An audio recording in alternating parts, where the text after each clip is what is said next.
What's going on? We are back with a podcast about movies.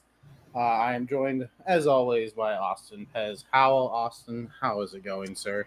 It's going good. It's been a pretty good week. A lot of work, but I caught up on a lot of movies in the movie theater because I was on vacation the week before and found myself way further behind than I thought I was. Because I had to go see Indiana Jones, I had to see Mission Impossible, I saw Past Lives, I saw Insidious, I saw Joyride. I was like, oh my god, I'm cramming all this stuff in as much as I possibly could. So I don't like to get too far behind with my recent stuff.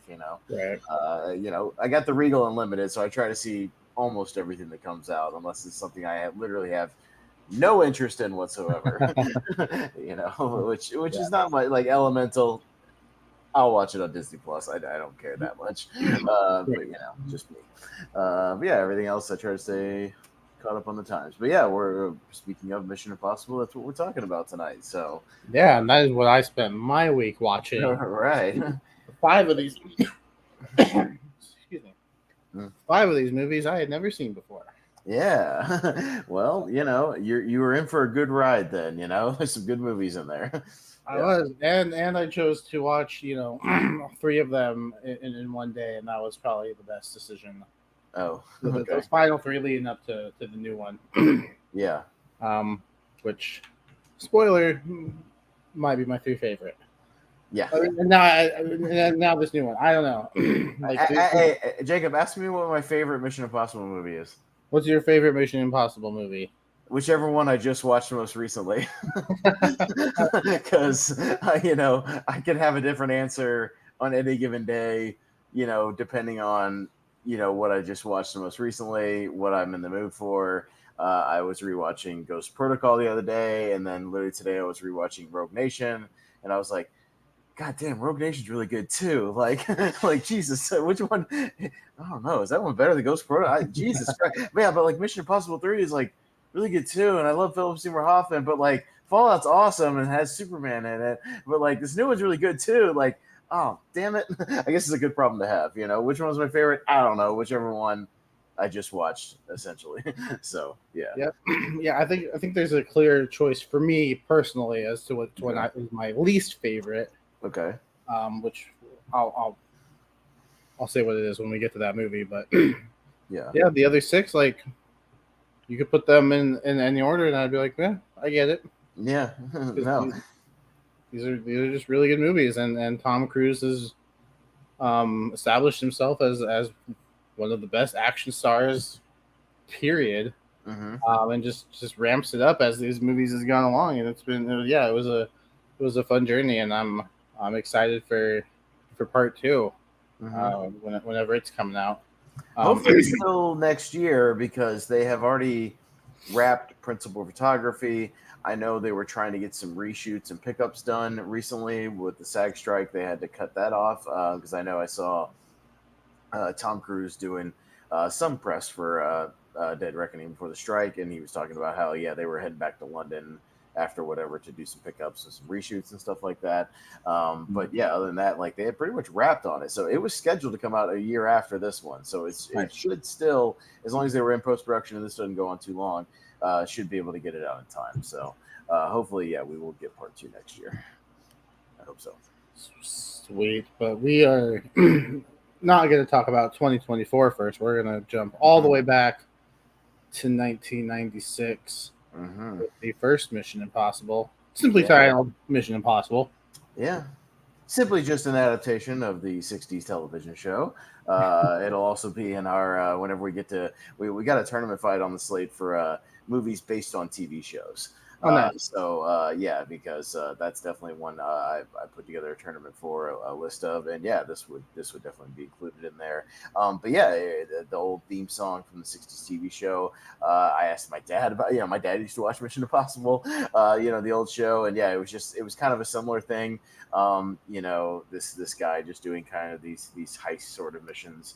Every week, and they adapted that obviously on a bigger budget. And you forget that a guy like Brian De Palma directed this movie, which wouldn't be, my first thought about directing a big action movie, like this, because he was coming off of, Blowout and Dressed to Kill, and the kind of these sort of thrillers, these sort of psychological thrillers, or sometimes erotic thrillers or whatever. And now he's doing like this big action movie. It's very interesting. But yeah, I watched this one not too long ago, actually, for Battleground. I had to argue for it on the playoff thing. Yeah, but I still think it's a solid movie, man. You go back and watch it. It's a good little '90s action movie. Yeah, for what it is. Yeah. Yeah, I think this one,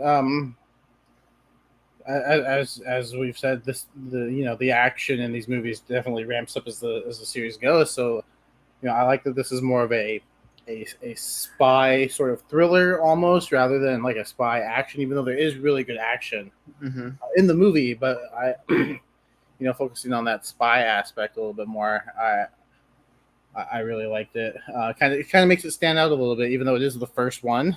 Yeah. Kind of stands out as something sort of unique in a franchise that just, as it went on, relies on these huge like stunts and huge action scenes. And this one is kind of a laid back. The biggest stunt Tom Cruise did was hanging from a wire for who knows how long. Well, no, that's computer. the big set piece that everybody remembers from this, and kind of the big iconic one that we get parodied a lot in different movies, and with everybody be familiar with this. Yeah, the one where he's getting lowered down on a wire, and they're it's the more heisty thing that's in the middle of the movie with him and Jean Reno and Ving Rhames having to get some stuff from the CIA, and yeah, it's not this big giant stunt, but it's still a pretty cool visual, seeing him in this room where he can't, the temperature can't go up and nothing can hit the floor, and he can't make any noise like at all, like the decibel level. It's been, like I said, it's been parodied to death. A whole bunch of that. The movie Wrongfully Accused did this scene. Jay and Silent Bob Strike Back kind of parodies this a little bit with like the decibel thing and that heist scene that they do in that movie. And but yeah, it's like that's the big kind of set piece of the movie, and then the big action piece is the train sequence, which oddly enough, the new Mission Impossible also has a train sequence, to where I think I almost in my heart, Jacob, are like, I bet you Tom Cruise looks back on this Mission Impossible movie and goes, yeah, that background looks really like green screen and kind of fake, during that scene, like kind of not real. And he's like, you know what? Let me go back and do another train scene where I am running along like a high speeding train. Having fight scenes like for real, because I can now. And let me go kind of redo a little bit of that and do these tunnel sequences and stuff, because had he had the power he has now, he probably would have done at least some of the stuff for real. But it's still a cool sequence nonetheless, like even at the end of the movie. Yeah, and I just think this is a really good '90s spy action movie. There's really nothing that sticks out more than that scene, but I think it's really solid. I think it's a good introduction to the character, good introduction to Luther, who we'll see throughout the entire franchise. Him and Ethan are the only ones that are in every movie, I believe. Yeah. So, and then good introductions. Henry Czerny as Kit Rich coming back for the new one. You go back and watch this one. He's kind of like the sort of the IMF guy, and this one, and then John Voight's like the bad guy, and he's always been one of those guys you don't know if you can trust him or not. He just kind of gives off that vibe. So he works as that. A lot of people forget that Emilio Estevez is in this movie at the beginning of it. He's part of his original team at the beginning of the movie. He's uncredited, in the opening. That's interesting. Yeah, he's uncredited there, and then he kind of he's in the first 15 minutes or so, and then he gets squashed with an elevator mishap, and it's it's an unfortunate demise. But I think what it does is set you on that path of anything can happen in these movies, and you don't know, you think, oh, I didn't know Amelia. Maybe I just missed that somewhere in some of the marketing stuff. But like, oh, he's a big star. I recognize him. Oh no, he's gone. Like, oh, that's not good. Anything can happen now, and I don't know what to expect. So I think it throws you off in a good way. This came out the same year as Scream, didn't it? Yes. So they're like, who did it better? Who's got a big star? And I think that was part of even my Battleground arguments. People argue, Drew Barrymore in the opening Scream is like a really shocking opening death that you don't see coming. But I go, Mission Impossible came out 2 months earlier and killed off Emilio Estevez in the opening scene, and you don't remember that. I was like, they kind of beat them to the punch. But it's still, I think, a solid Yeah, not as action heavy per se, but I still think it has good pacing. Good little double crosses. It gets a little convoluted as some of these movies do, as far as like who's double crossing who, and Yeah. the whatever MacGuffin they're going at. You just kind of know, like, they're all kind of usually going after something, and there's several people kind of going after the same thing, and at some point they'll do the take the mask off spot, in all these movies, and there'll be a few little, somebody will turn on somebody. You kind of always expect that out of these movies, but it makes it kind of fun because this one, I think, it got the thing off to a good start, but I think we'll get to it. But Mission Impossible 3 kind of set a good template for where the series would go. I could agree with later that. on, because these first 3 movies, even up to Mission Impossible 3, almost feel like solo movies, not really connected to a bigger story per se. And they each kind of have their own contained movies. And then once you go from like the end of 3 to like the rest of the series, it kind of keeps those connective threads and keeps things going. So, yeah. Yeah, and I thought it was an interesting choice too to when John Voight is reintroduced to show the audience that he was the one behind it, but Ethan Hunt still doesn't know. I thought that was an interesting choice, and I thought it was one that works because not a lot of movies do that. Yeah. We kind of find out together, so it was cool. And it's like, all right, what's he gonna do now? How's he gonna find out? So I thought it was a really cool choice because you don't see that a lot. Yeah. In the movie, so it was an interesting choice. But it's one of the ones I encourage people. If you haven't gone back and watched this original one in a while, because I know these these newer ones are so big and fantastic and stuff, and we'll get to them. If you haven't gone back and watched it, it really holds up. I think it still really works. Does it have as big of stunt work and things as these recent ones? No, not necessarily. But that's just because the franchise got bigger and bolder, and Tom Cruise decided to just become a crazy stuntman later in life. So he just wasn't doing as much stuff like that, but it's still a really fun spy kind of heisty movie that I really enjoy. It's a lot of fun. Yeah, and no, I don't want to take off my top. Keep your top on. I was feeling skinny today, and then I just ate a bunch of chicken tacos, so I don't feel as skinny anymore. So no, I don't want to take my top off. I had a chicken sandwich. Yeah. So, well, no, we move on from Mission Impossible to Mission Impossible 2. Mm-hmm. No. You've seen the movies, Jordan. Stop it. Stop it. Alec Baldwin doesn't show up till Rogue Nation. Stop it. And this is the one that I feel is the weakest in the series, and I don't think that's an unpopular opinion. No. That's kind of the consensus, only because we'll talk about it, but I think this one's still a solid action movie. It's just not a very good Mission Impossible movie. It doesn't fit with the other movies. Yeah. And that's the John Woo effect, because again, before the series, I think, really knew what it was or where it could go, it was just like, okay, let's hire the next hot director. Who's a hot director right now? Okay, we'll get this John Woo guy who's coming off of Broken Arrow and Face Off, and he's made the transition to America, and okay, we'll get him because he can do good action. And it's like, yeah, but is that a really good fit for like a spy series?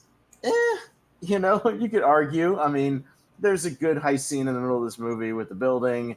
There's some good action. I mean, again, I think there's good action in this movie. The last half an hour is awesome, like with the motorcycle chases and all that stuff. Oh yeah, that's great. Yes, all that stuff is excellent. Like, there's really good action, but it's like, I was rewatching some scenes from Mission Impossible 2 again. I watched it not too long ago, but I was rewatching a few scenes, and I was like, oh yeah, but it has like stuff where Tom Cruise is running in a hallway in slow motion shooting guns, and I'm like, that's not what Mission Impossible is. It's not Tom Cruise running in slow motion doing gun fu while dubs fly in the background.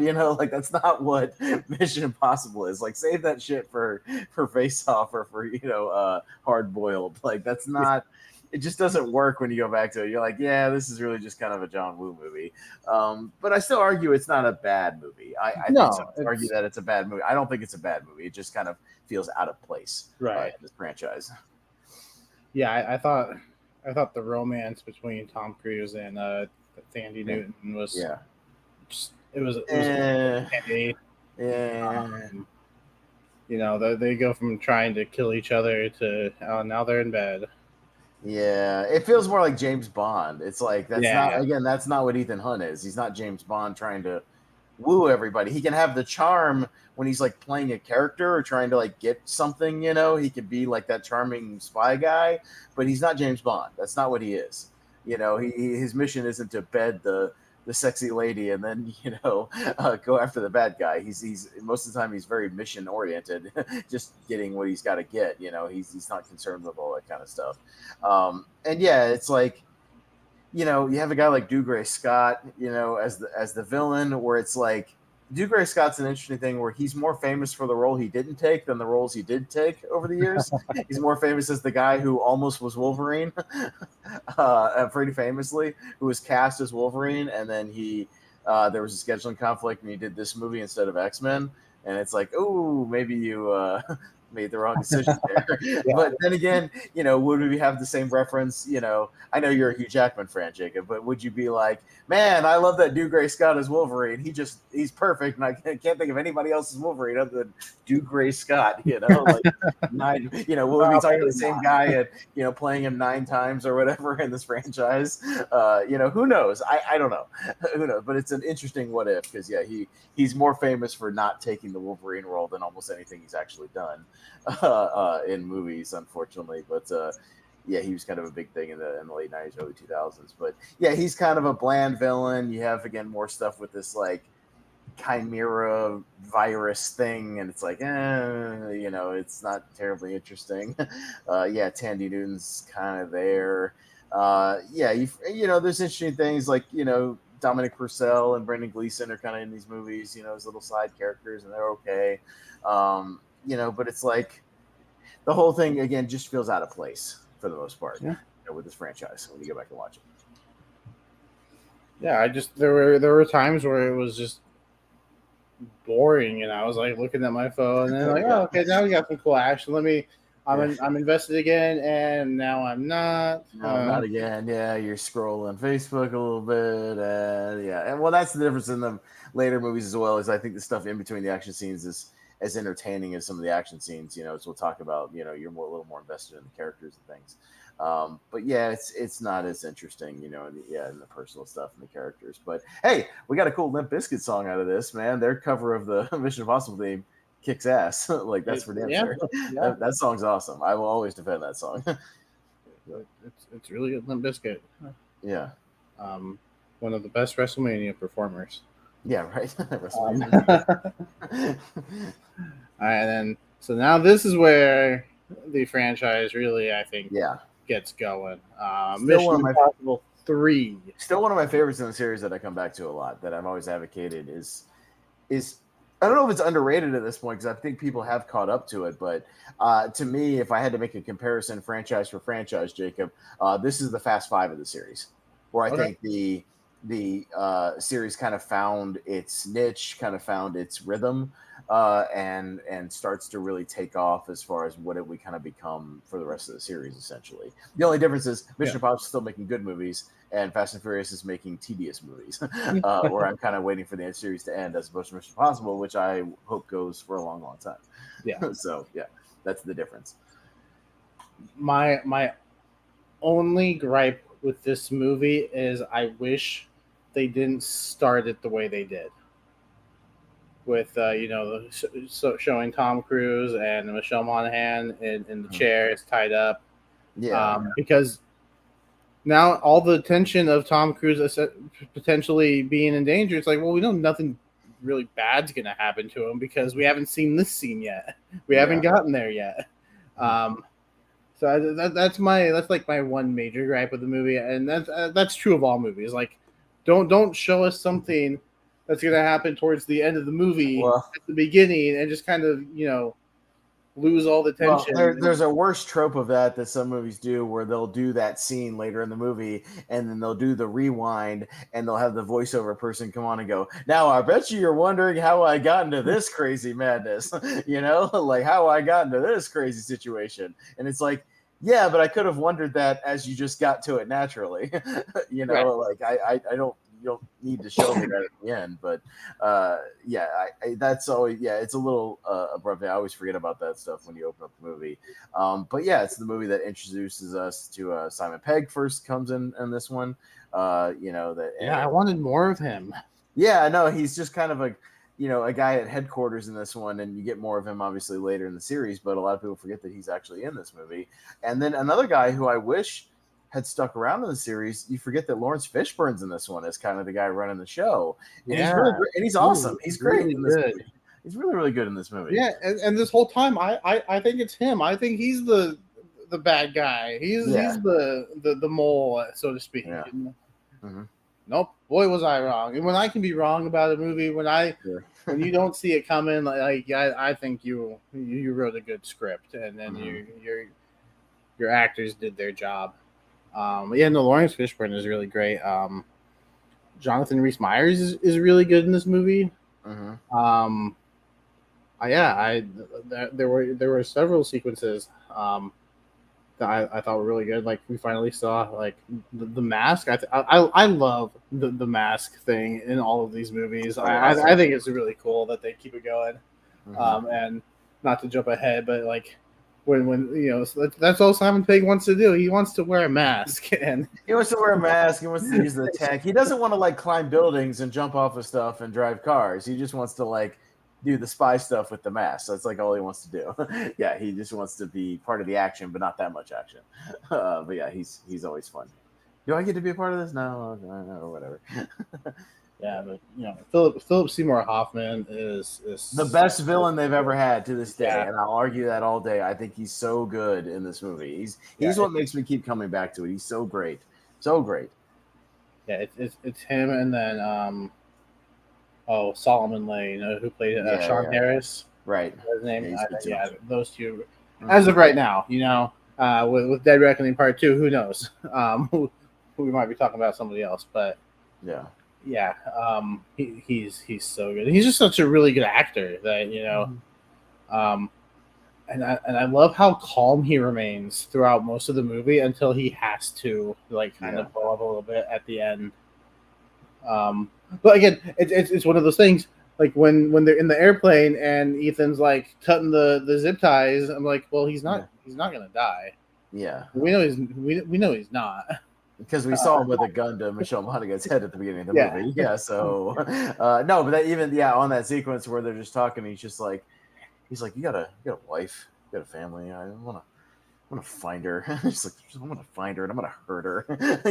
Just the way he's got such a kind of unconventional way of like delivering the lines and stuff, But it's really good. And in that whole sequence where he's got the gun to his wife's head and he's doing like the countdown or whatever, and just how calm he remains and how just kind of locked in he is, where Tom Cruise is trying to talk his way out of it, and it works most of the time. He's able to kind of de-escalate things, but he'll just be like, oh, the thing's in Paris. It's not in Paris 4. He just keeps counting again, and you see the more and more the panic, and how serious he is. Like, he's just so good. He's definitely one of the reasons I keep coming back to this movie, just for his scenes are spectacular, like all throughout the movie. Yeah, and then we even get to touch on Ethan's personal life a little bit, because he's he was out, and then he was brought back in, and he's got a fiance. They're having a party, and he has to keep going away, and she's kind of like, what's going on? They get married at a hospital. They do it in the hospital. Runs into Breaking Bad's Aaron Paul at the party. Yeah.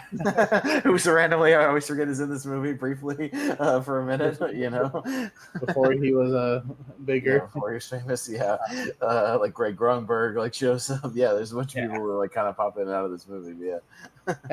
Carrie Russell, who I'm not sure in 2006 how big she was, but another one that's not there very long before she gets killed off. No. So they're not afraid to kill people when they need to. And you just want to it's used so well. There's one specifically that I'll talk about that I was like, oh, nice. But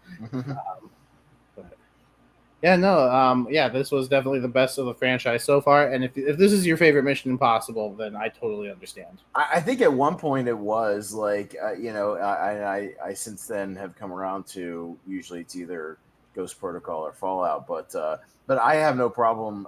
I've championed this movie a lot. I've been like, no, you guys don't like, because a lot of people are like, oh, Ghost Protocol is where it like really took off. I'm like, no, like Mission Impossible 3 is really really good. Like this movie's awesome, and JJ directs it really well, and yeah, it's really really fun. Like I said, every side character has a good purpose and great chemistry. Like I said, Lawrence Fishburne's awesome. Simon Pegg's great. And there's a couple of moments that he's in there. I'm glad they kept him in the series and kind of made him part of the team because he has a great chemistry, as we'll talk about, in a dynamic with Tom Cruise through these other movies. He brings the comedic relief, but it's not like silly, stupid comedic, annoying. It's like just that I'm the tech guy, Yeah. I'm the man of the chair type of, comedy of like, and I'm stressed, leave me alone while somebody's hanging off a building or something, and that's fun. Right. But yeah, it really took off with this movie. And this is another one where if you haven't gone back to watch it, man, I think you'll be really pleasantly surprised because it does have the big action set pieces. But yeah, it's just a really, really, really, really good entry in the series. And yeah, I'll forever argue that this is really where things kind of really started to take off for sure in the series. Yeah, and as much as I love Luther as a character, I wasn't missing him in this movie. Mm-hmm. So kind of the same with Ghost Protocol, and then he shows up at the end for like a quick cameo, and then he kind of rejoins the team in Rogue Nation. But like, I think it's just because he had been, in the first two, so they gave him a little break, and I think he went off to do some other things as well. But yeah, and then you bring him back, and they kept him away enough to where you then missed him by the time the fifth one rolled around, and then he comes back and you're like, oh, okay, it's good to see him again. Like, hey, oh, finally, he's back. All right, yeah, he took a little break, but he was still kind of always there in the background. Yeah. Yeah, and then 5 years. Yeah, 5 years later, 2011. 5 years later, 2011. We Yeah. get Ghost Protocol. Yeah, another one where it really ramps up, and I think this is where the stunt work really became like the main attraction. Oh yeah. And we introduced Alec Baldwin in this one, I believe. Jeremy Renner, who's in a couple of these, and I think he's really good. Jeremy Renner, who I think at one point they were talking about passing the series to him, and then, but he was bouncing back and forth between this and the Avengers and chose the MCU stuff, which, no fault of his. He's done quite well in the MCU as well. Hawkeye, he's become fine with either franchise. Hey, you know what? He's done all right for himself. I think it's safe to say. He's still been very successful on his own. He didn't really need this franchise to do his thing. So, but yeah, this is the one. It's your boy Brad Bird from The Incredibles and Ratatouille, directing a live action movie, making his way to live action, and it's a hell of a task to go from some Pixar movies to like a giant action franchise like this. He did the Iron Giant, The Incredibles, and I believe Ratatouille, yeah. And then let's do it. Mission Impossible. Mission Impossible, yeah. It was such an unconventional thing. I remember when I heard the director, I was like, well, that's odd, but The Incredibles is awesome. So, that's cool, but that's also animation. Yeah. He can direct animated action is good, but yeah, this is like live action. But then we started seeing the trailers, and I remember because, I went and saw this in IMAX, and I heard they were filming stuff for IMAX, and specifically, the Dubai sequence was all filmed with IMAX cameras, so they were really touting, like, go see it in IMAX for the big IMAX, Dubai sequence, this whole thing. And then we started seeing the first trailers, and I was like, whoa, like, this is bigger in scale than we've seen in any of these movies so far. And I started seeing the behind-the-scenes stuff of, oh no, Tom Cruise really was like climbing up and down that Dubai tower, and being a crazy person. And I was like, wow, okay, yeah, this is nuts. But yeah, no, but was this so 3 was the first one you had seen? 3 was where from 3 on were all first time watches. Yeah. And yeah, I started this and I was like, wow, I want to jump right into the next one. Because I think these 3, like, you could watch the first 3 on their own, and not a problem.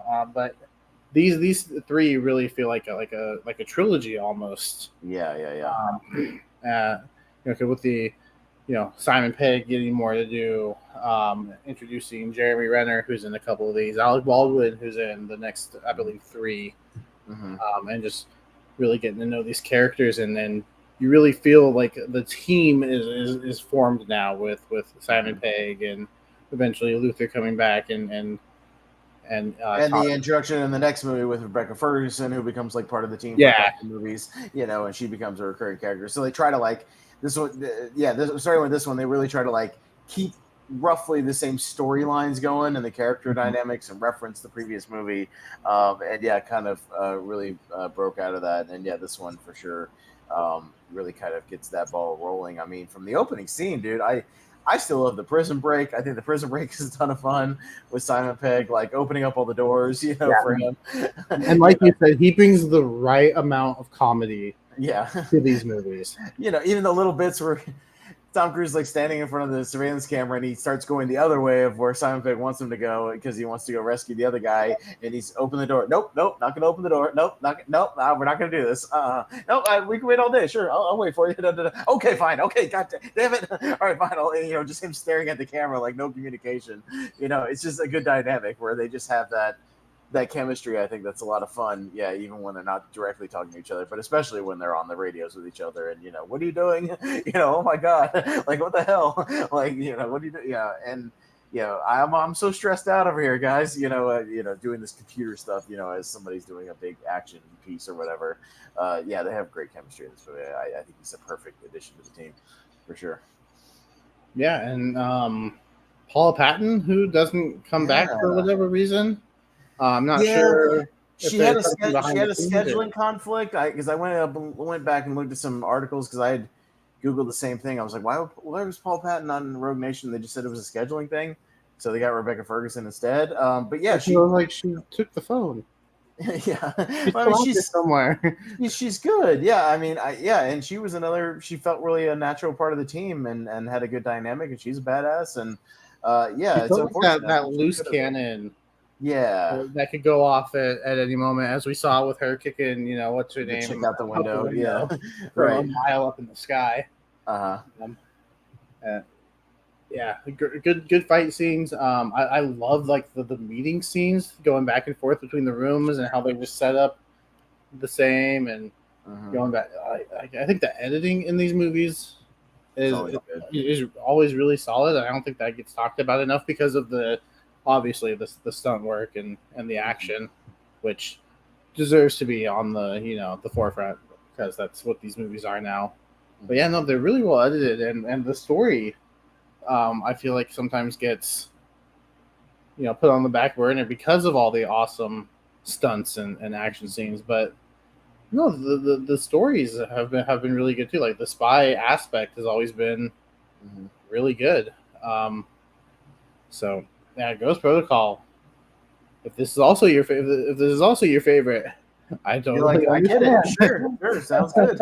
No, that movie's awesome, and there's great sequences, and like you said, even just the heisty stuff. Yeah, where Renner's got to read the nuclear codes while printing it off in the briefcase before they open the briefcase, while Simon Pegg is running back and forth with the diamonds, as the little cart guy, and he's helping out, and the mask doesn't work. Well, shit. All right. Well, have they met? All these that thinking on your feet stuff where they have to keep improvising, figure something else out. This one, I think the only thing that hurts it this one's the villain's a little generic. It's just like a guy who wants to get a nuke. It's kind of cookie cutter. Guy has a hold of a nuke and he's going to launch it. Who just wants to see nuclear war. Okay. Like that's fine. But there's still good tension when he actually does like launch the missile and they're still trying to abort the thing in the middle and they're running around Mumbai and trying to shut it down. That parking garage sequence is a lot of fun, where they're trying to get the briefcase and the cars are going up and down and left and right, and they're both trying to chase it, and the cars are falling over the place, and the one guy just sacrifices himself with the briefcase to make sure there's good stuff there, and they keep coming I did not expect to see him just drop. Oh, peace out, bye. Just so you don't get to. I expected him to like fall on a car that was driving by or something, a truck that was coming by. No, but he just fell to his death. Yeah. I do think they started doing it too much. I don't know. I don't know how I feel yet, having only watched these for the first time. It always seems like somebody else is also after him, even though he's doing the right Yeah, thing. yeah. And a lot of these movies are like, well, Ethan Hunt has gone rogue in all these movies, and it's like, well, yeah, he keeps going rogue, but doesn't he also keep saving the day? So maybe he hasn't actually gone rogue, And they He kind did of save the world. I think at least, and we'll talk about Dead Reckoning, but at least the one guy that's with Shea Wiggum, throughout the whole movie, it does bring that up. He's like, like he's gone rogue or whatever, but what if he's like going rogue for the right reasons and trying to actually save the day? And yeah, and I feel like, yeah, that's one thing where, a lot of these later movies do have in common is like, oh, the IMF is disavowed and Ethan Hunt is doing his own thing. It's like, yeah, he's been doing his own thing for a lot of this. That's kind of what he does. But no, we don't really have a reason to believe he's a terrorist. Like he kind of just keeps saving the day. So it would be really weird, if out of nowhere he just wasn't and joined the bad guys. That would be very strange. But yeah, that the all the movies do kind of have a similar plot like that through a lot of them. And yeah, somebody kind of chasing him most of the movie. But it's fine, it has all those guys kind of adds that dynamic to it. Because yeah, even this one has that Russian guy who's like sort of after him, the movie, and then comes back at the end with his little group of guys, and it's like, you want to go to the hospital now? And he's like, all right. Oh, so we're not enemies. Yeah, no, we never were. Yes. Yes. I'm really banged up. So sleep, hospital, yeah, those both sound really good right about now. But yeah, Ghost Protocol is great. I saw this movie, I want to say like 3 times in IMAX. Like it was really, really good. Nice. I just like seeing that dynamic. And yeah, for a long time was kind of my favorite, and might still be. I don't know. Again, ask me tomorrow. It could be Fallout. It could be Mission Impossible. I don't know. For now, it probably is. But yeah. Yeah, and then we move on. Rogue Nation. Rogue Nation, and yeah, no. My favorite line in this movie: "I can neither confirm nor deny that there was a mission about a thing. And coincidentally, the thing did this. I can neither confirm nor deny there was an exchange of information." Well, yeah, Jeremy Renner, he's not in the field this time, but he's still kind of like working with Tom Cruise, for most of the movie. But yeah, his back and forth with Alec Baldwin in this movie, I forgot how good that stuff is, where he's just playing dumb, the whole movie, trying to protect Tom Cruise. He's a lot of fun doing his thing. Yeah, and I forgot to mention this with Ghost Protocol. I would have loved to have seen, like, if they did decide to do something more with Jeremy Renner, like almost a prequel, sort of, just to, because like the backstory he gave was really interesting, and I'm like, I want to see that. Like, what could we do, like a flashback while he's talking about it? Like, I want to see what happened. It sounded really cool. Well, and I think he's still alive, right? Too. Couldn't they bring him back for like a cameo? I think that would be. Yeah, because the end of the movie just is him letting the audience know that Alec Baldwin is now Mr. Secretary. Right, and he's not in Fallout, so he's another guy that's around if they ever like brought him back to kind of help Ethan out one more time. You know what I mean? Which, hey, I wouldn't be surprised if that's another like surprise thing, like for Dead Reckoning Part 2, if he pops in for another second, because I mean, I know he had that accident, but they might have filmed it before that, I don't know, but I know he had that snowplow like accident where he broke a whole bunch of bones and stuff, so and he's doing okay now, thank goodness, like he's fine. But yeah, that would be a thing where I wouldn't mind seeing him come back just to make a save or something, or help him out with something, in Part 2. That would be kind of cool, one of the loose threads is still around, but who knows, we'll see. Yeah, and this is the one that introduces Solomon Lane, the only villain who's in 2 movies until Dead Reckoning Part 2 comes out. Yeah. But I think Solomon Lane is a really good villain. I think Sean Harris just has one of those voices that just fits a villain. So he's really good. And we introduce Rebecca Ferguson as Ilsa Faust, who, throughout the entire movie, you don't know whose side she's really on. Like, and she plays it so well. Yeah. I think that's a credit to the writing. I think the script for these movies are all really good. Again, the action kind of is on the front burner, but the script and some of the technical aspects of these movies need to get talked about too, because they're really good. Yeah, so you don't know whose side she's on. Is she trying to get back with the British intelligence? Is she, really friends with Ethan? Is she working with Lane? Yeah. I don't know. She's a really good actor. I feel like she's an underrated actress that people don't talk about a lot, and she's really good in action movies apparently because she's a badass, in these movies, and she does her thing, and she adds that extra dynamic of like if they can trust her or not, kind of like the new one with her and Haley Atwell we'll talk about, kind of bouncing back and forth, but I think this one. I had forgotten how quickly it just kind of jumps right into it because you get the plane sequence, which feels like a Bond movie to where it's like the tail end of some other mission, that they're leading up to. It feels like the climax of another movie we didn't see of like, oh, the plane's taking off, like go get on the plane, and it feels like the climax of like, oh, holy shit, he's hanging off the plane, and do his. I remember seeing the trailers for that movie and being like, okay, that can't be real, right? Like he didn't actually hang off a plane. And then again, the same thing that they did with this recent one, they started putting out the press stuff and the behind the scenes, and you're like, oh no, he actually hung on the side of a plane. Like obviously he had a wire that they like drag out, but like he was still hanging off the side of a damn plane as it took off, and you're like, okay, Tom Cruise is fully like all in on being a madman at this point. Like he's insane. And but we're better for it because it looks amazing. But it kicks off with a bang with that, and then you feel like it's gonna start getting into a standard plot with like he goes into the record store to like get the next mission or whatever, to sit down in that booth with like the thing, and he's getting the mission, blah, blah, blah. And then it's like, oh no, but we're the syndicate and we know who you are, Ethan, now, and blah, blah, blah. And then like gas him and you're like, oh shit, like we're jumping right into this thing, like getting it ready. And then you see Sean Harris and you're like, okay, we're off to it. And I think it kind of not throws off the rhythm of the movie, but I mean, it really kind of jumps into it quickly as far as like really raising the stakes fast. And I think that's what makes Rogue Nation a lot of fun. All that sequence is good. The opera sequence is a lot of fun. Just kind of these little mini fights and things these guys trying to assassinate the Chancellor guy. And then, even the underwater sequence, which another thing where apparently Tom Cruise was able to train so hard that he could hold his breath for 6 minutes. Because he's a madman, which is insanity. Can't say he's not committed.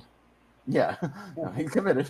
He's like, oh, I did underwater diving training with Navy SEAL divers and all this stuff, and worked with meditation people, yoga people to like be able to hold my breath for 5 seconds. I'm like, there's nothing he won't commit to. He'll do anything for a movie. I mean, there's literally nothing he won't train for or won't do, which I think is pretty damn cool. When you stop to think about it.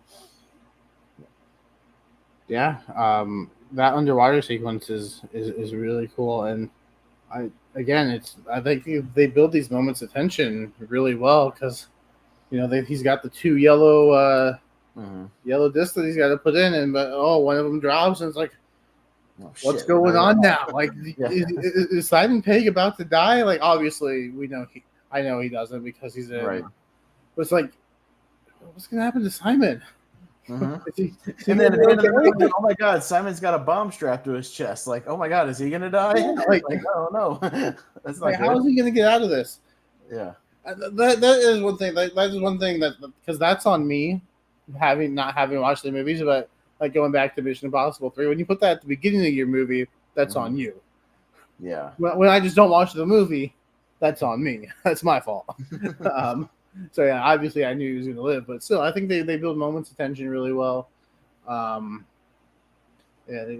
good, I think another good finale here with the kind of a chase scene, gunfights, and I love that they capture him the same way that he got Tom Cruise by locking him in a box and like putting the gas out there, when he comes through the smoke and just like starts banging, like, I thought that was such a good, like, he's kind of a creepy villain. His mannerisms and like trying to shoot through it, and man, he is a really good villain. I'm glad he was brought back for the next one because I think he's just so good. But this is the last we see of Jeremy Renner. He's out there somewhere. I hope he comes back. Yeah, maybe he'll come back at least for a cameo or a quick scene and Dead Reckoning. Yeah, I'd like to see him come back because I think a lot of people remember he's in these movies, and yeah, he doesn't hang around super long. He's just in this one in Rogue Nation. But I'd like to see him come back at least for a couple of sequence or two. I think that'd be fun in the next one, just to wrap it up. See what he's up to. Yeah, maybe he'll be running things by then. Who knows? you know. Who knows?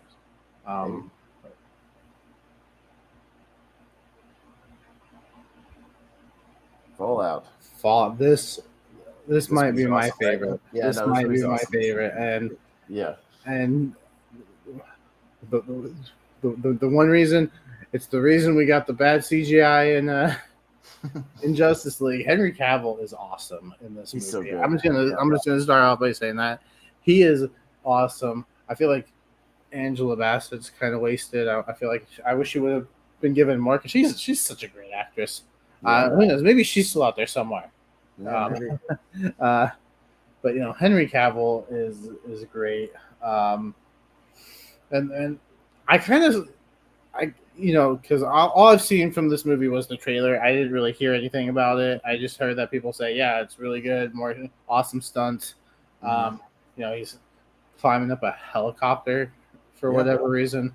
So I didn't really know much about the movie, and I was like, Henry Cavill's going to be a bad guy, right? He's going to be the bad guy, right? Well, not at first. The bad guy, and I'm like, yeah. Eventually, he is. Yeah. Well, he's got an evil mustache, Jacob. That's how you know.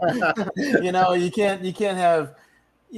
Evil Superman has a mustache. That's how you know. If he's clean cut, he's a good guy.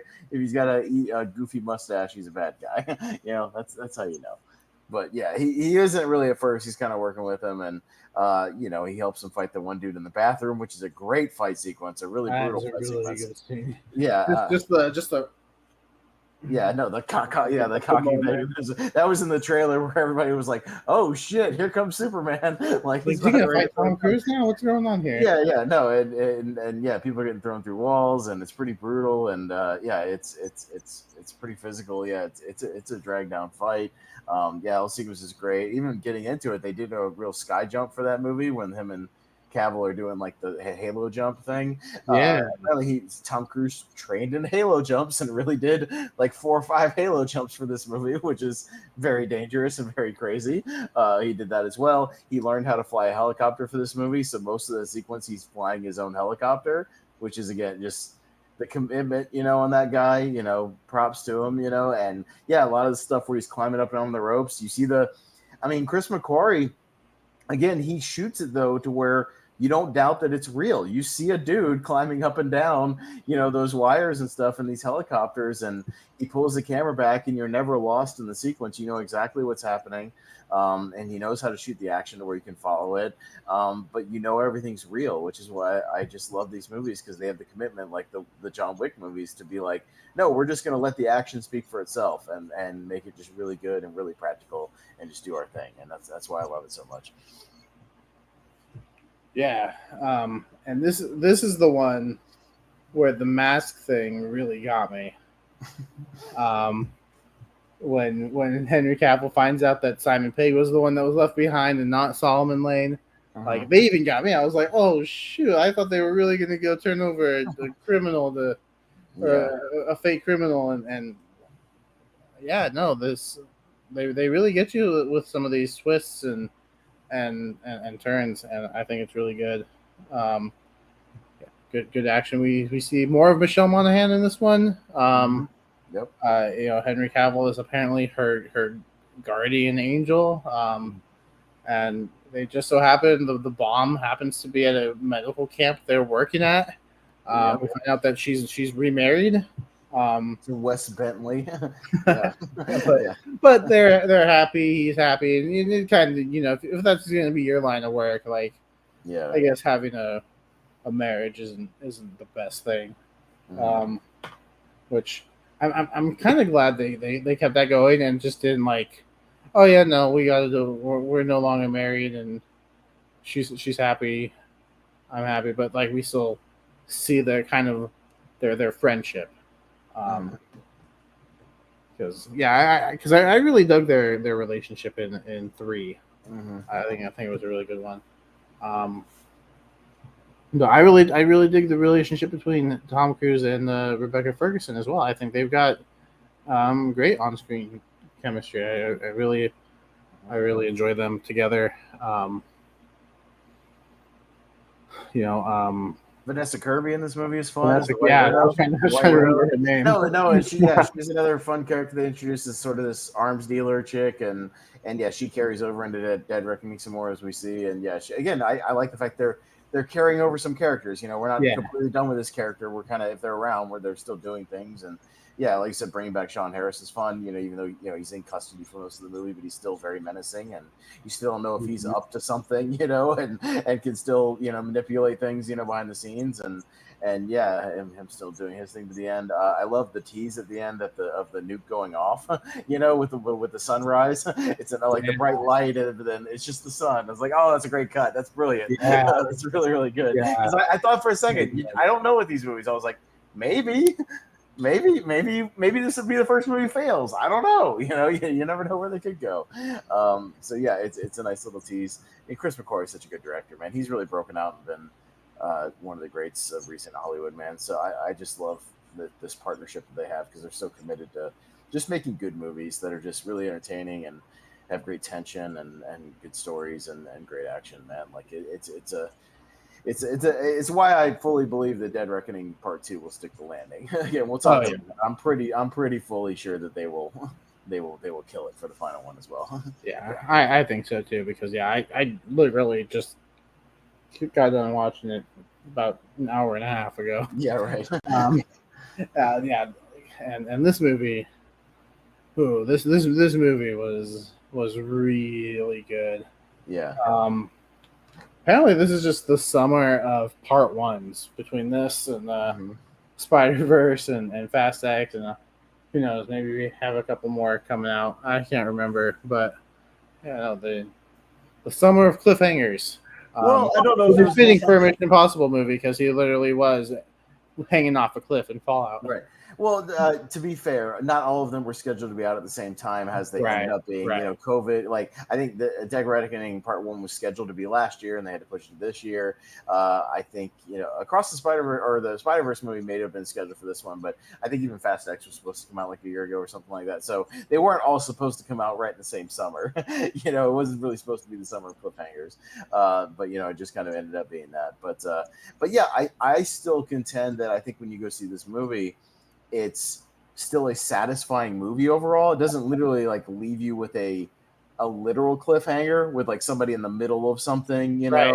and then we just cut, cut to Yeah, credits. you know where the next movie is going to start. Yeah, we know where it's the going. next- We get enough of the loose threads that need to get wrapped up, but it's not like, oh my God, Tom Cruise is falling off a building and credits. Like I don't like that. Like Fast X has one of those. Where literally like the cliffhanger to Fast X. Minor spoiler alert, I guess, for Fast X if you didn't see it, but where Jason Momoa like detonates a dam and they're like at the bottom of the dam and the water's about to hit them, and then we cut to credits. You know what I mean? Like that, a literal cliffhanger, as opposed to this one where it's like we wrap up the sequences and we kind of see where the characters are going, but we just don't go there yet. We know what everybody's where everybody will be in the next movie and what they'll be up to. And we see kind of the characters kind of get split up a little bit, here and there. But yeah, at least it's not like a Batman, the series, the 66 Days with Adam West, where it's like, oh, the Saw's about to come down and get him, will Batman survive this dastardly plot? Find out next week. Like, it's not that. I still think it's satisfying overall where we get left off.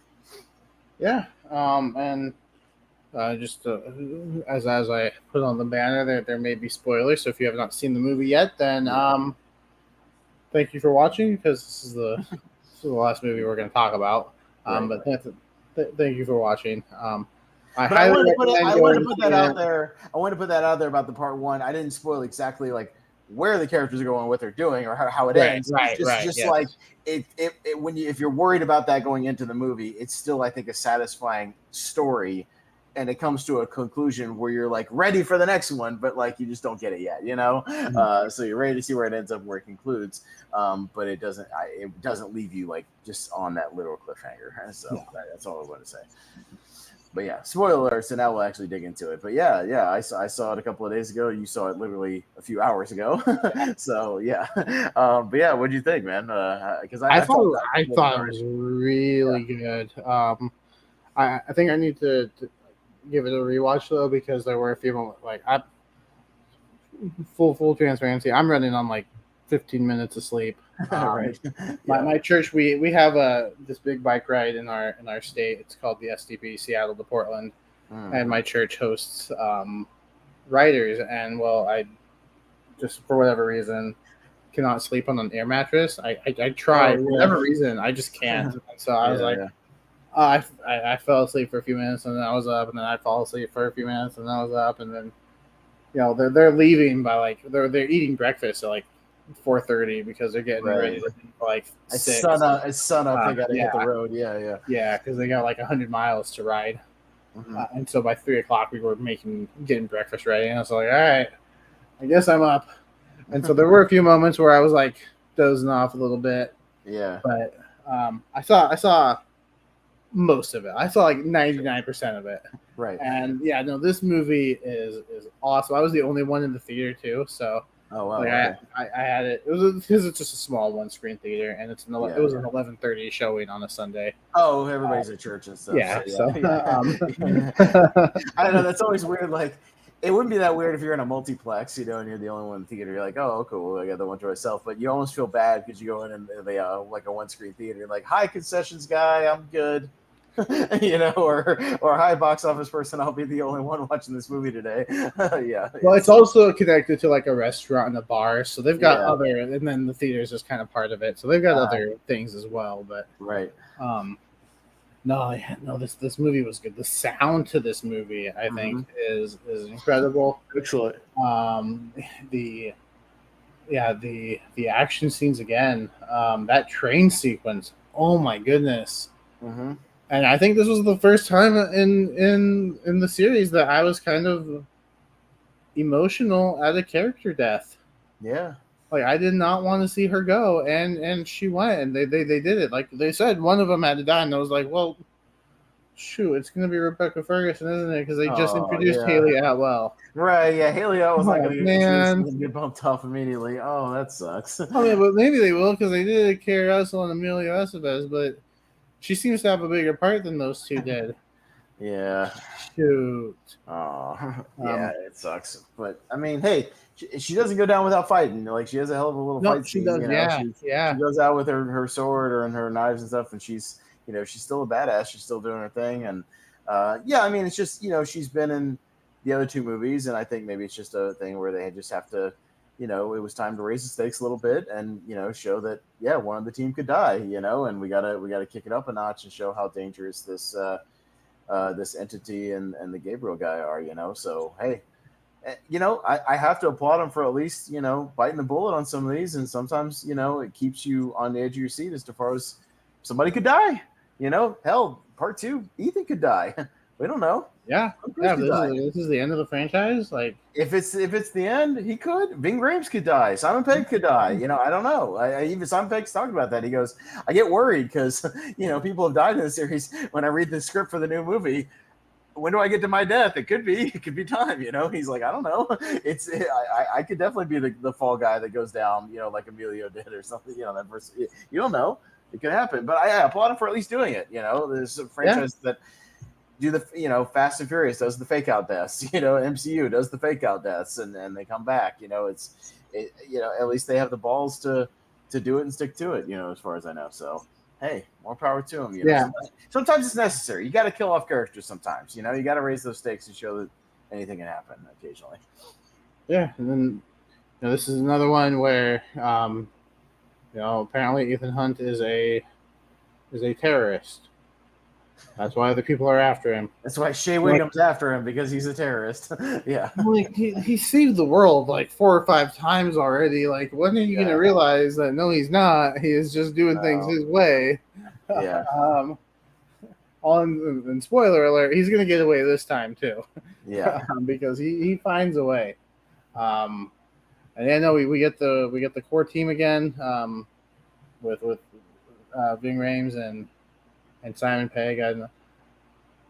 That's a duo that I didn't know I was gonna like as much as I did Right. do. Ving Rhames and And Simon Simon Pegg. Pegg, yeah, it doesn't feel like a duo that would work. And really, yeah, we don't get much of them together in the previous movies, a lot because yeah, Ghost Protocol, Ving Rhames just kind of has the cameo at the end. Yeah, he's not much in, and Simon Pegg's not much in 3, and then they have a little interaction in 5, but not a ton.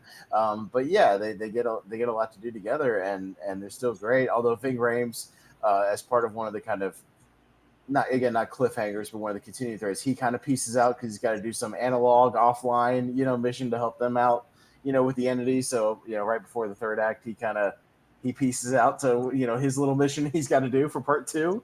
Yeah, We'll catch up with him later and see what he's got going on. He has to kind of go underground and do some things to help out. But yeah, like I didn't know Carrie Elways was in this movie going into it, so that was fun. yeah, that was cool to see. Yeah, and him and Henry Czerny, again from the original one, having some good back and forth sort of exposition dumps, But again, Chris McCoy makes it interesting, and those scenes in that sort of that room where they're kind of talking about everything. There's like these weird angles, kind of like the first movie, and there's this like editing back and forth, and those guys are both just have nice presence, about them, so they're able to kind of make it work. And that's where we get our one of our main mask reveals for this one is in that sequence when Tom Cruise infiltrates the meeting, and gasses everybody and pulls the mask off and kind of is like, hey, I'm here, Henry Czerny. I'm like, what's up, man? What's up, Kittredge? Long time no see, Kittredge. How's it going? I'm gonna do my thing. Get out of my way. Yeah, and yeah, it's again, even those sequences I thought were interesting, kind of fascinating. I mean, I've heard some people complain about the fact that it's an AI villain, but to me, I think that's a change of pace and kind of interesting for these movies, only because, and maybe you can back me up on this. You just watched these other ones, right, Jacob? So did we not just talk about how most of the movies it's like a guy who wants to blow up the world or cause a bunch of havoc or just do terrorism, and in this one it's like an AI system that wants to kind of throw things, Yeah. haywire, and really not even launch nukes and stuff, although they kind of allude to that, but like just make it to where you don't know what's real and what's not real, like throw a world Yeah. in that kind of chaos of like where you literally can't tell what's real information, what's not, what's literally in front of you, with cameras and stuff, people who were there but not there. I think that's kind of fascinating. I like that dynamic about the whole thing. Yeah, I mean, and the whole series has been, technology has been a big part of it. Like, why not make technology the villain? The villain, yeah. I mean, they use technology for good, in these movies to solve their problems. Why not? Yeah, they're fighting a technology that can mess with their technology, and they get to where they have to go to old school radios to communicate instead Yeah, I of mean, these comm systems and all that kind of stuff. and technology does mess with them because we see when he thinks he's getting directions from Simon Pegg to catch up Right, with it's Billy imitating him. Atwell. It's not Simon Pegg, even though it might sound like him. Yeah, a little bit. It's not. So like, yeah, I think technology was definitely a way to go, and it's 2023. Like AI is becoming a big kind of a deal right now. big deal. Yeah, People, yeah. Yeah. So, and who knows? Maybe this script was written before AI was as big as it was. maybe. I mean, but Maybe we do have Chat GPT and all these little AI systems coming out, and but I even liked how it was sort of present in the movie, even when it's just Gabriel kind of as the mouthpiece for it, essentially, on the screens in that club where it kind of looks like the Lord of the Rings Sauron eye or something, kind of looking at him. I thought that was kind of cool. It's kind of looming over the movie, in that sense, kind of making decisions and pushing the stuff forward. Like, I kind of like that they still are able to keep it kind of present throughout the movie. I dug it. Yeah, and I also like that they didn't like go over the top of the visual effects either. No, because I think that could have been something easily that they could have done. Talking about AI and technology, they could have done, but no, they kept it pretty simple. And the stunt work you got to talk about it. That train sequence. And I didn't realize the big jump led into the train sequence, so they were all kind of part of the same thing. Like it's the motorcycle jump is like the kickoff to that sequence essentially, and again, I don't know if you saw the 15-minute thing they put out with the behind the scenes of that about how they shot that, but I haven't. Dude, Tom Cruise did like 100 skydives just out of planes to get ready. He did dives out of helicopters just to test the wind.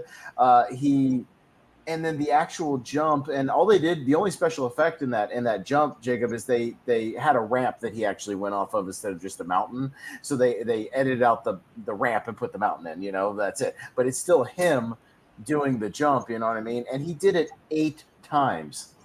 And they took like take number 2 or something. It was like, because you got to film it from 10 different angles, which he can't hit the drones, he can't hit the helicopters. If the motorcycle slips, he has a big accident. If if his parachute malfunctions a little bit, Tom Cruise has an accident. He could, once he pops his parachute, a wind could come, he could get blown into the side of a mountain, and we might not have Tom Cruise anymore. There's so many things that could go wrong, and he just did it, and he did it 8 times for us. Be grateful, people. He did that so we could have an amazing sequence in a theater. I mean, it's nuts. It took months of prep. Like, that's insane. Yeah, this guy, he's just insane. Like, shout out to him for really wanting to put out the best product, and yeah, he just really loves his craft, and I think it shows in his movies because all the stunt work, those final moments of the train sequence where they have to go through like what 4 or 5 cars, 4 or 5 cars, and running for one car, but then they keep sliding, so they got to run to the next car because it's still sliding. It reminded me of the Lost World sequence with the trailer going over the cliff and kind of sliding, closer and closer to the edge of the cliff. Kind of reminded me of like an amped up version of that. But yeah, it made for a fun dynamic. As the thing's going over, it kind of goes 0G as it's like falling. For a second, like that was fun. And and they get saved by some other people we didn't even talk about this movie yet. Palm Clementov, Mantis from Guardians of the Galaxy, is like a badass little side character in this movie. She's cool. Yeah, that chase scene with the cars, like there were moments in that chase scene where I was like, oh, are they gonna go a little too silly with the humor here? Right, but it just goes far enough and then pulls it back. Yeah, a little bit. It's still a fun dynamic because it's like, oh shit, we're fucking handcuffed. Like, this is not good. I got to drive with one hand. Or I thought they were going to switch things to where he was driving on the right side with like one of those cars, and that's how they're going to fix it, instead of driving on the left side. But yeah, I mean, they do just enough, and it's weird the parallels with some of the summer movies, Jacob, because Dial of Destiny has a bad train sequence. This one has a good train sequence. Fast X has kind of a really silly chase around Italy, around the Vatican, a car chase around there. If you remember, that's where that one takes place. This one also has an Italy car chase, which is really weird. There's these weird parallels of these movies that have come out.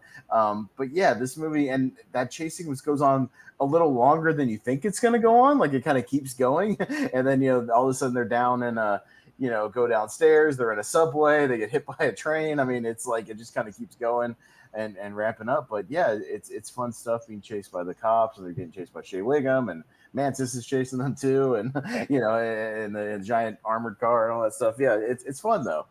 It's a good sequence. On my next watch, I want to count how many near-death experiences Ethan Hunt has because he's got quite a few in this movie. Thousands. Probably 5 just from the train sequence alone, with every single time a train car falls. Oh yeah. Or his head's gonna get taken off because they're going through a tunnel. Or a tunnel, yeah. Or even before they get to the tunnel with the other little gate things that are kind of hanging over the track. They have to keep kind of ducking under the things, as they come. Like you see somebody ducking, the other guy's got to duck. Yeah, if you counted Close Calls, Jacob, through all these movies, oh god, it had to be in the hundreds and the thousands. It has to be just all little minor things. Yeah, it has to be. He's the death-defying man. Yeah. Yeah, and if Tom Cruise was such a terrorist, Shea Wiggum, would he have saved you from getting your head taken off by whatever? Right, yeah. Would he have given you your gun back? Well, and then he realizes that, obviously, by the end of the movie, and he gets the key and all that kind of stuff. It's just like, he's like, yeah, I'm not a bad guy. Now you know that, but I still got to peace out and finish this mission. You know what I mean? I can't hang around and chit-chat with you, So, but yeah, that's another one of the threads is now Haley Atwell is kind of in their custody, and she's separated from Tom Cruise now. But yeah, I liked her dynamic. She's like a sidekick without being, a damsel in distress sidekick. She's still a capable person. She's a jewel thief. She's a pickpocket. She's got little skills. She can work her way around situations, but she's not fighting guys hand to hand and doing these things by herself. She still needs Ethan's help in a lot of these situations, and she kind of trusts him as long as she needs to, and then will still try to, go for herself. Yeah. And is it just me, or did they kind of allude to the fact that Kittredge was maybe the one that uh, Grace? I don't even know if Grace is her real name. Like she just said, let's call Right? her. Yeah. It's called Grace. Did they kind of allude to the fact that Kittredge might have been the one that contacted her? It's kind of alluded to that he may have orchestrated the whole thing to try to start getting the key in the first place, and that he may have put her in contact with the White Widow. It's kind of alluded to, and then because they have something going on, but at the same time, it was using them to get to it so that nobody else would. Again, he's kind of sort of still a good guy, but kind of a bad, but you kind of never know whether he's kind of a good guy or a bad guy. But sort of at the end, he's kind of a good guy. He's one of those guys you can't fully trust, kind of like John Voight in the first one. You're just like, I don't know, there's something off about this dude. I don't know if I trust this guy. But you definitely don't trust Cary Elwes. He's like, No. he's like, no, you kind of knew he was going to be a bad guy. It's like, my one of my favorite movies of all time, Twister. He's a scumbag, so you never know. And Dr. Gordon's not exactly the best guy in the world in Saw movies. So you kind of don't try. The only one where he's truly a hero, I think, is Princess Bride. But but that was 35 years ago. So it's good stuff, man. Yeah, was there anybody else we didn't mention? Because I wanted to mention Pom Klementov because she was a fun little addition. Unfortunately, she won't be back. Again, spoiler alert. She unfortunately kind of sacrificed herself to kind of save Ethan. Well, I don't know. Maybe he said that he got a pulse. So maybe she gets out of there. She might get out of there. Yeah, she could. She could come back. If they bring her back or not, we'll see. But she could be. She could be hanging around. I mean, give us another badass chase scene. Yeah, no, I'm all in. Yeah, and even the opening, we didn't even mention the opening, felt very like 90s Hunt for Red October, like Crimson Tide, like with the submarine, torpedoes. Yeah, that was kind of fun. It felt almost out of a different movie, but I was like, oh, this is so like 90s. Like you don't still see a lot of submarine movies. Like it's really weird. No. Yeah. And then circle back, and that's kind of where the movie ends. Is with a submarine. So I'm very curious to see how this concludes, and if this is the conclusion of the series. If it is, like, I think they're gonna nail it because they've got 6 really great movies, and then one good movie. Mission Impossible 2 is still good. Yeah. But I would say all the other 6 are great. I think, and I'm really glad that I finally got to the franchise because. Well, this is why I don't go to IMDb sometimes. Yeah, and they could just be doing that to maybe throw like, oh, is she? Isn't she? Because see, but remember, Emilio was uncredited for the first one, so if they brought back like Jeremy Renner, he could be uncredited for the next one and just show up. They could keep him uncredited and keep that a secret. They could, which I wish they kind of would if they have any more cameos for the final one. Because I think Ving Rhames was uncredited for Ghost Protocol. I think he was uncredited. Yeah, it was he just kind of shows up for like a cameo at the end, but he's there. So I don't mind if they do that and kind of screw with people's heads. But Simon Pegg has already teased in one of his recent interviews that the that's right. She no, we talked about that. I forgot that they said she had a pulse at the end. Somebody says that as they get her out of there. She'll be back. But it's Simon Pegg has already teased that the stuff they already filmed for part 2, which again I think they've already filmed pretty much the whole movie. They were just doing reshoots. He said that the stunts in that movie make this one look tame, which I can only imagine. Like, Jesus Christ, what have they got planned for that one? I don't know. So they're definitely going to go out on a bang. So I can. How does it get more wild than jumping off a mountain? Jumping off a mountain with a dirt bike. I don't know. Yeah. I mean, I see. I can't even imagine. I don't know. What does he do this time? Who knows? Does he actually a real lion? Like what? Is he going to do a space jump like that one guy did? From a satellite to the Earth. You know what I mean? Like for real? I don't know. What's he actually going to do? I have no idea. but I can only imagine. So you're gonna do an actual tightrope walk along two really tall buildings, like that one guy did in the 70s. Yeah, and actually tightrope the Trade Center. Yeah, I don't know. Who knows? We can only find out once they first start releasing the first teasers for it at some point next year. Yeah, to see an idea. Yeah, but I'll be waiting with bated breath to see what they did. So, yeah. Yeah, and again, if this is someone's favorite in the franchise, I get it. I would get it, and I know some people have been like, and I know Steven Shepard especially has been like, I don't like the the cliffhanger stuff, and I get it, but at the same time, if they stick the landing and then you watch them back to back, maybe it'll be the best one. I don't know. They'll pay off really well. So I get it, but I still emphasize that it's still a satisfying movie at the end.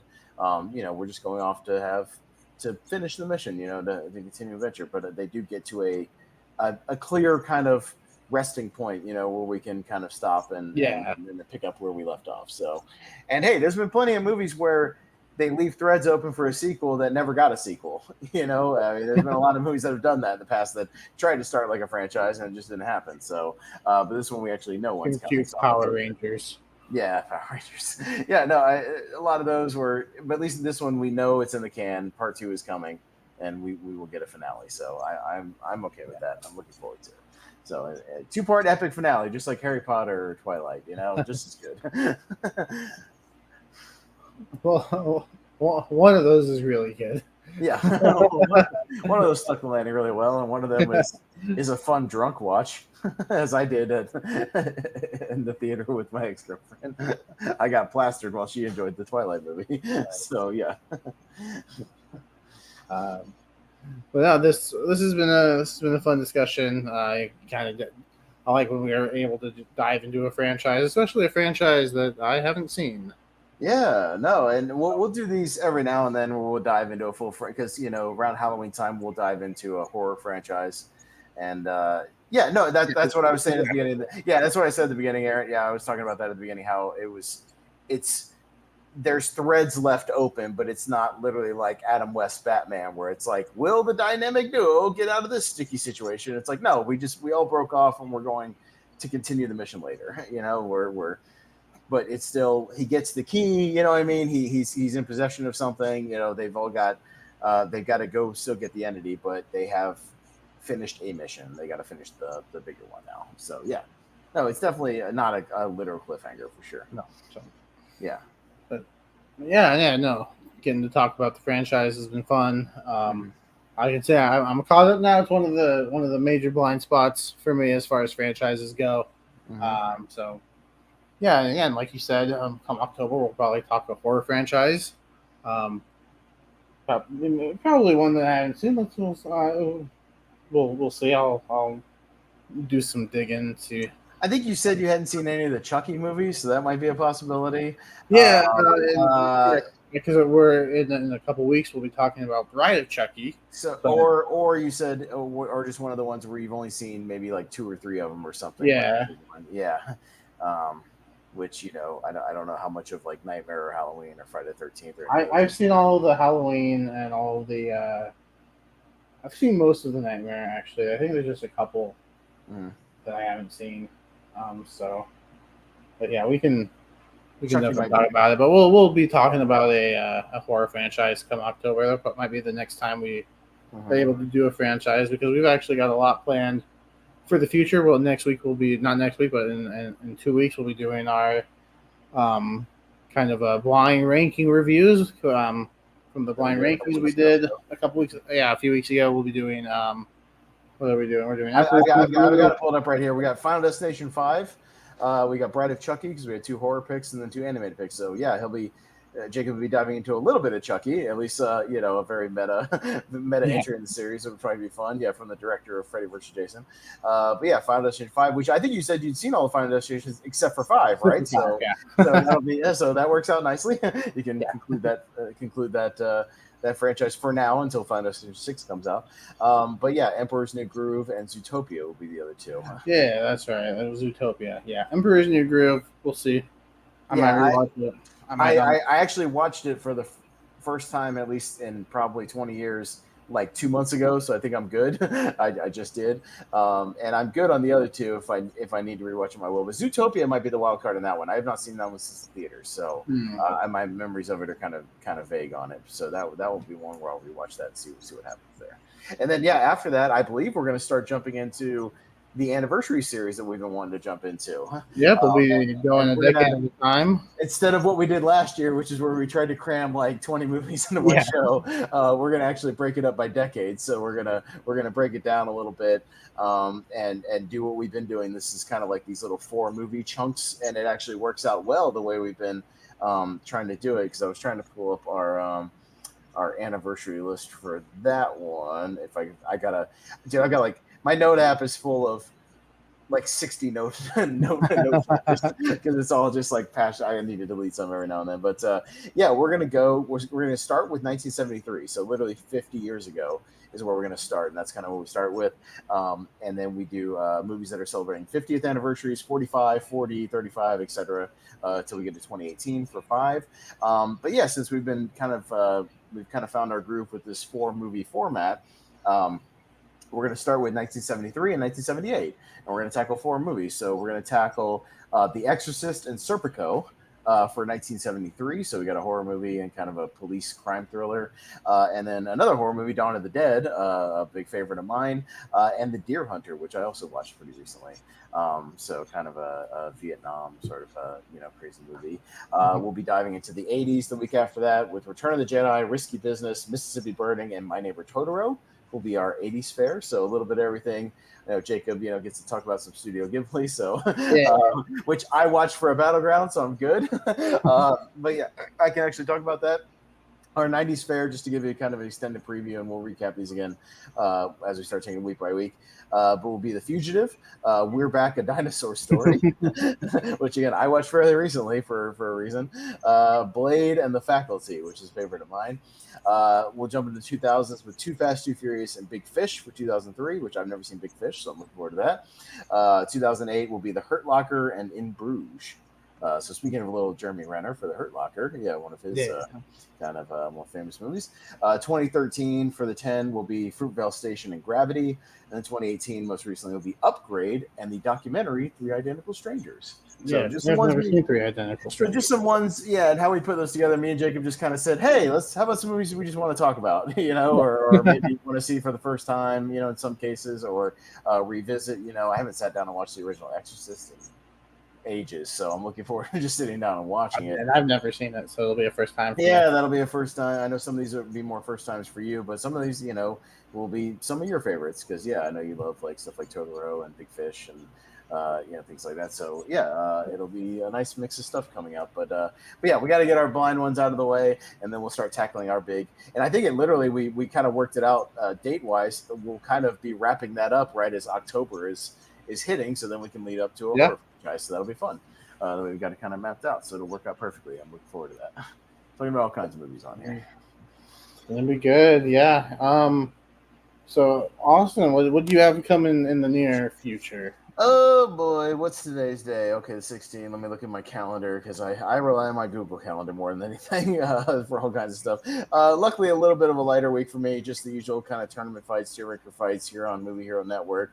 We got vacation movies coming up on Tuesday night and another geek series thing with Star Trek characters on Friday night. So we'll be diving into a bunch of the Star Trek characters. I've got some other trivia things coming up. Seen and Heard trivia will return next weekend, so no podcast about movies, but there will be Seen and Heard trivia on Sunday night, which I'll be competing in that one.